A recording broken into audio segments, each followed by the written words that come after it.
Assalamualaikum, welcome back to Nanjadi.com. My name is Kunal Naqvi and my course name is Essential Training in Objective C. इस training में मैं आपको बताऊंगी कि arrays कैसे हम डिफाइन कर सकते हैं और अरेज कैसे हम यूज़ कर सकते हैं।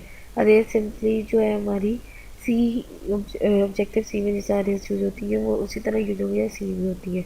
जैसे मैंने इनिशियलाइज कराया सिंगल वैल्यू तो वो सिंगल वैल्यू करेगा। अगर मैंने सिंगल वैल्यू में 99 रख दिया तो उस अरे के इंडेक्स में 99 पड़ेगा।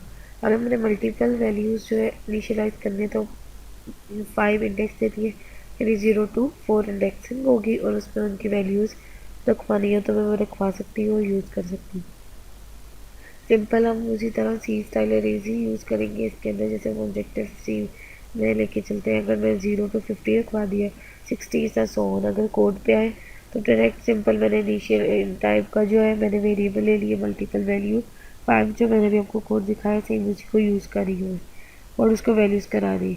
और जब मैंने इसको प्रिंट कराना शुरू कराया यानी डिफरेंट वैल्यूज़ दे दी और अब मैं चाहती हूँ इनको प्रिंट करूँ तो उसी तरह इंडेक्सिंग करके यूज़ कर सकती हूँ।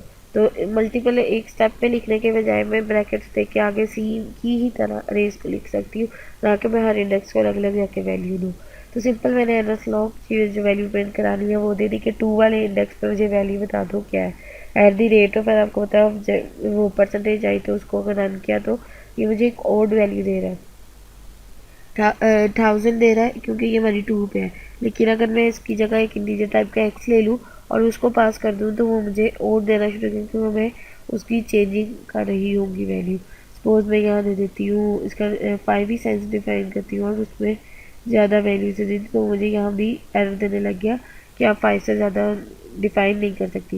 इसी तरह मैंने एक और स्ट्रिंग अरे ले ली जिसमें मैंने जो है डिफरेंट ऑब्जेक्ट्स पास कर दिए उनको यूज़ करते हुए मेमोरी लोकेशंस को उनकी मैंने कर दी कि first second third fourth fifth वगैरह जो है उनकी इंडेक्सेस को यूज़ हो रहा है। और एक मैंने प्रिंट करवा दी माई स्ट्रिंग और टू, तो अब हम यहाँ देखें वो मुझे करा रहा है third my third string element is third. तो ये चीज़ मुझे दिखा रहा है कि मैं इस तरह स्ट्रिंग अरे को भी प्रिंट करा सकती, लेकिन क्या फ़र्क है कि इधर मुझे ए का साइन डालना पड़ेगा क्योंकि मैं स्ट्रिंग को गेट कर रही हूँ। तो एट द रेट ऑफ और ऑब्जेक्ट को भी कॉल करने के लिए हमें एट द रेट ऑफ ही चाहिए। इसी तरह मैं एक एक्स का वेरिएबल 99 डिक्लेयर कर दूँ और इधर मैं एक्स को कर दूँ तो ये मुझे एक्स की जो रेफरेंस मेमोरी में वैल्यू है ना वो देगा 196271, यानी ये जो हमें दे रहा है मेमोरी की वैल्यू दे रहा है। इस तरह आप अरेज को डिफाइन कर सकते हैं, आप 2D अरेज बना सकते हैं, 1 डायमेंशनल अरे बना सकते हैं। तो ये तभी हमें 1 डायमेंशनल अरे की प्रैक्टिस करानी है जिससे हम 2D 3D वगैरह यूज़ करके अरेज के कॉन्सेप्ट को ब्रॉड कर सकते हैं। अब जितना अरेज को डील करेंगे उतना ही आपको फर्दर इसका नॉलेज होगा और इसको पता होगा कि कैसे हम इसको डील कर सकते हैं। स्ट्रिंग है तो at the rate of sine, अगर आपके इंटीजर है तो परसेंटेज ही चलता रहेगा।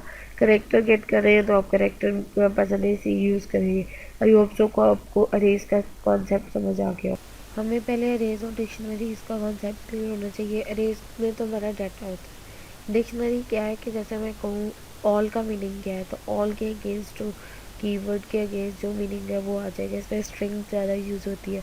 अरे में तो हम इंडेक्सेस पे वैल्यू मैप करते हैं, डिक्शनरी में हम जो है वो की स्ट्रिंग्स ढूंढ रहे होते हैं, उनकी डिस्क्रिप्शन। जैसे एरिजोना का AZ में ले लूँ प्रोडक्ट, कोई नंबर हो सकता है, कोई भी ऑब्जेक्ट हो सकता है, स्टार्ट डेट हो सकती है, ज़रूरी नहीं स्ट्रिंग हो, यानी कुछ भी हो सकता है जिनको आप जो है देख सकते हैं। अब हम इसमें डिक्शनरी बनाना सीखें, कैसे हम डिक्शनरी को क्रिएट करते हैं। उसी तरह जिस तरह NS डिक्शनरी का कीवर्ड स्टैटिक स्टेट्स और उसमें मैंने डाल दी पूरा उसमें सिंटैक्स मुझे खुद ही दे दिया। इसमें सिर्फ अब मैं वैल्यूज़ डालूँगी जैसे एरिजोना का AZ at the rate of और सिंपल जो हमारा डाटा है वो सारा कुछ उसके अंदर डालूँगी और यूज़ करेंगे। और कैलिफोर्निया का जो है CA, कोलोराडो का CO, तो ये सारी मैं अब जो है इसके अंदर डालूंगी। एट द रेट ऑफ आएगा क्योंकि हमने स्ट्रिंग के अगेंस्ट ढूंढना है, जैसे AZ क्या क्या मैपिंग है। इसका भी तो आपको इतना कॉन्सेप्ट क्लियर नहीं होगा क्योंकि ऑपरेटिंग सिस्टम जो है इसको ऑलरेडी यूज़ कर रहा है। ये मेरी प्रोसेसिंग के फाइंडिंग में उनको फास्ट तरीके से करना है। और जैसे ही मैंने अब जो प्रिंट कराना था at the rate of fetch करना ना एलिमेंट, तो ये आ जाएगा और डिक्शनरी का कीवर्ड आगे फर्दर हमने वो यूज़ करेंगे। और जब मैं इसको रन करूँगी तब देखेंगे कि ये मुझे दिखा देगा AZ is for H. Fast animation को यूज़ करते हुए हम क्या फोर लूप तो मैंने आपको कराया है कि नहीं कब क्या चीज़ ढूंढनी है, कितने इंडेक्सेस है मल्टीपल, उन सबको ढूंढने का मुझे नहीं पता मैंने लूप कितनी देर चलाना है। अब मल्टीपल इंडेक्सेस हो सकते हैं, तो अब उनको यानी गेट करने के लिए 4 इंडेक्सेस तो हम 4 तक लिख देंगे डाल, लेकिन कितने इंडेक्स होंगे, तो मैं बारी बारी जाके उस लूप पे डालूँ। जैसे हमें ये एग्जांपल देख लो, सिटी नेम्स है और आगे उनके इंडेक्सेस हैं। अब कितनी सिटीज़ होंगी मुझे तो नहीं पता कि कितनी है, तो मैं इन्यूमरेशन यूज़ करूँगी फोर के लूप के अंदर। ये स्ट्रिंग टाइप का मेरा पॉइंटर है सिटी का, और सिटी नेम्स में जाना, और वहाँ मुझे सिटी को यूज़ करते हुए इंडेक्सेस को यूज़ करते हुए दिखा देगा। इधर मैं जो है एग्जांपल ले रही हूँ अपनी साउंड लाइब्रेरी की, मुझे अपनी लाइब्रेरी में जितने भी गाने हैं उनकी सर्चिंग है। तो उसके लिए सबसे पहले मुझे उसका पाथ देना पड़ेगा। तो साउंड पाथ जो है मैंने स्ट्रिंग का पॉइंटर बना दिया और उसमें अपनी म्यूज़िक लाइब्रेरी दे दी है। उसके बाद मैंने फाइल मैनेजर यूज़ किया, आपको पता है ये बहुत इंपॉर्टेंट हमारे पास सीएसएस क्लास है। और फिर इसी की मैंने आगे अरे यूज़ कर ली है, और अरे में फाइल मैनेजर का पास किया, सब पाथ दिया, क्योंकि जितना मेरे पास पाथ मेरे एग्जिस्ट करते हैं उसके सब पाथ उनके साथ में मुझे प्रिंट करके दिखा दे। फास्ट न्यूमरेशन हमें बहुत आसानी दे देती है कि हम मैक में जो है इजीली अपनी डायरेक्टिव्स वगैरह को सर्च कर सकते हैं। अब देखिए मैं 4 के ही लूप में आगे मुझे कह रहा है इन ऑब्जेक्टिव सी फास्ट न्यूमरेशन करनी है, तो स्ट्रिंग इज फाइल, और उसमें जो है साउंड फाइल।